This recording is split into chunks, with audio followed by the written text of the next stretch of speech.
Minister, the 2012 pension cut, it hit hard, very hard, because it reduced the weekly pension for many people. 6 years on, the correction was very much needed. But Minister, time is not on the side of the people who are losing out in this situation.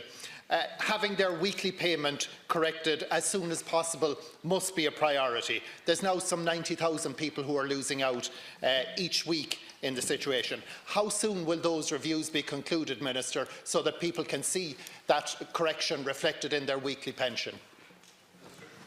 So I'm proposing to take questions 12, 16 and 21 together. Councillor, if that's okay?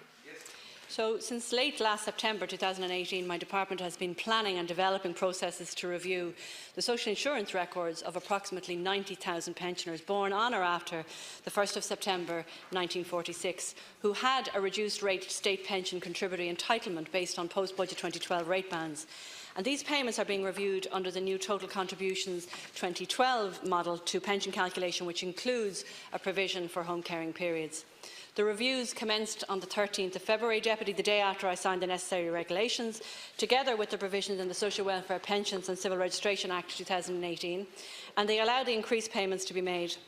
So as of the 2nd of April 2019, some 13,915 people, or 15% of the reviews, have been completed, and of these, 10,398, or approximately 75% of the pensioners, have had resulted in an increase in payments for the pensions concerned. The pensioners who didn't qualify for an increase in payments will continue to receive exactly the same payment as they were heretofore. And as I stated at the outset, it's going to take a number of months to complete all of the reviews due to the numbers involved and the individual nature of social insurance records. In some cases, it's necessary to engage in correspondence with the pensioner in order to clarify periods of caring, work and contribution histories, Chair. So to date, over 36,900 requests for information have been sent out to pensioners. And in order to process these reviews, 121 temporary staff had been recruited, trained and are now in our sections in Sligo and Donegal, and it's planned to recruit a further 8 staff this month. So based on the experience to date, it's anticipated that it could take up to the end of September to complete all of the reviews. But what I said previously, and I'll say to the House again today, if we send out information requests to people and they don't reply to us, I have no intention of closing off the reviews. We're going to keep going and sending out reminders and reminders until every single one of the 90,000 people who were adversely affected by the rate change bans from 2012 have had an opportunity to go through their file with one of our 121 staff to make sure that they get what they're entitled to and any back payment that they're due. Deputy Moynihan, Deputy Cuív.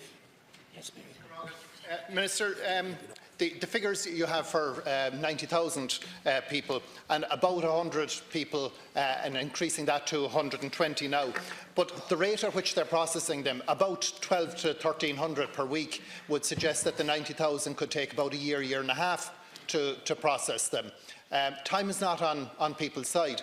Are you satisfied that you have enough people on that force for to deal with it? You initially started off with 60 people, increased to 70 later last year, 100 at the beginning, and now you're talking about 120. Have you underestimated the workload that's involved there? Are you satisfied that you now have enough people? The 90,000 figure, is that only people who are on the contributory pension? Does it also include, because there is a cohort of people who chose to take the non-contributory because it paid them better than the contributory? Are they included in the 90,000, or is the 90,000 underestimated, or is your target realistic?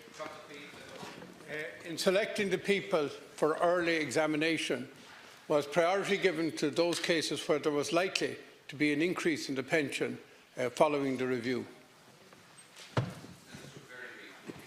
So, Deputy Cuív, first of all, there was nobody prioritised.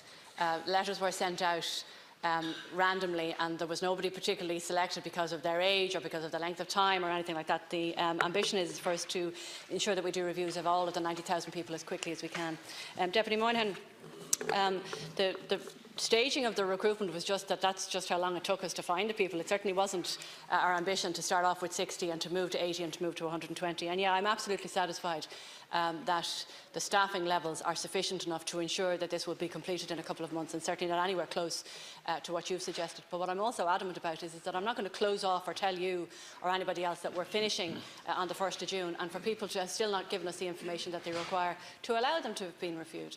In a lot of cases, we can probably do reviews based on the information that we have ourselves, and those people are easier to do a review. But there's an awful lot of gaps where we don't have the information, and that requires cooperation and information flow back and forward. Excellent. The only thing I will say to you is just to be fair and to be truthful, is that we had anticipated hopefully being able to do the vast majority of these reviews online, and the information sharing back and forward is that if I emailed you today, you'd email me back tomorrow, and that doesn't quite work out with some of our older populations. All right. Therefore, there's a delay between Thank you, Minister. sending requests out and information coming back. That concludes questions to the Minister for Employment.